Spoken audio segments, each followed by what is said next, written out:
নমস্কার, কলকাতা টিভি ডিজিটালে সকলকে স্বাগত। আমি অরিত্র আবার আপনাদের সঙ্গে ভ্লাদিমির পুতিনকে নিয়ে একটা দারুণ ইন্টারেস্টিং গল্প বলবো। ভিডিওটা পুরোটা দেখবেন, তাহলে ইন্টারেস্টিং কেন সেটা বুঝতে পারবেন। আচ্ছা, আপনি আমি যদি কোথাও যাই, তা আমরা তো সশরীরেই সেখানে উপস্থিত হয়। আমার আপনার অস্তিত্ব কি আর অন্য কোথাও পাওয়া যায়? মানে ধরুন আপনি অফিস থেকে বাড়ি গিয়েছেন, আপনি অফিস থেকে বাড়ি ফিরলেন, আপনি বাড়িতেই রয়েছেন, কিন্তু দেখা গেল আপনি অফিসেও বিরাজ করছেন। কি করে সম্ভব? হ্যাঁ, সম্ভব।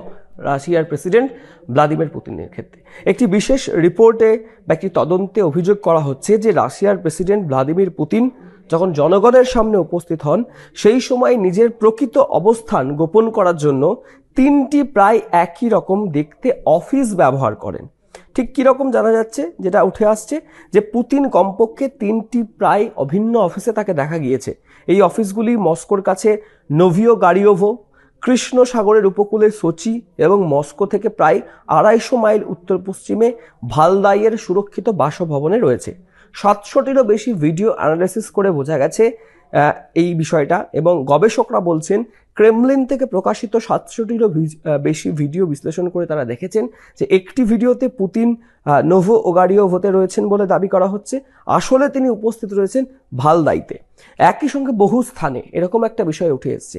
গবেষকরা সূক্ষ্ম এবং সামঞ্জস্যপূর্ণ কিছু বিষয় চিহ্নিত করেছেন, যেমন থার্মোস্ট্যাটের নকশা, দরজার হাতলের পজিশন, দেওয়ালের নকশা ইত্যাদি।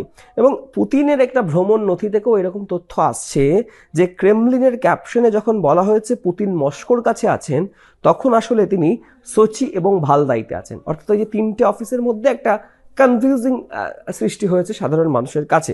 এটা কি ভ্রম বা এটা কি ইলিউশন? এটা প্রশ্ন উঠেছে।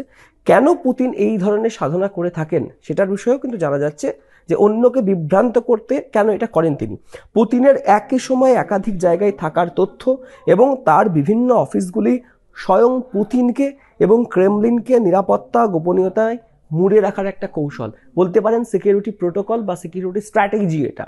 একই সাথে তাছাড়াও রাজনৈতিক কারণে অনেক সময় পুতিনের অবস্থান আড়াল করার একটা এটা পদ্ধতি।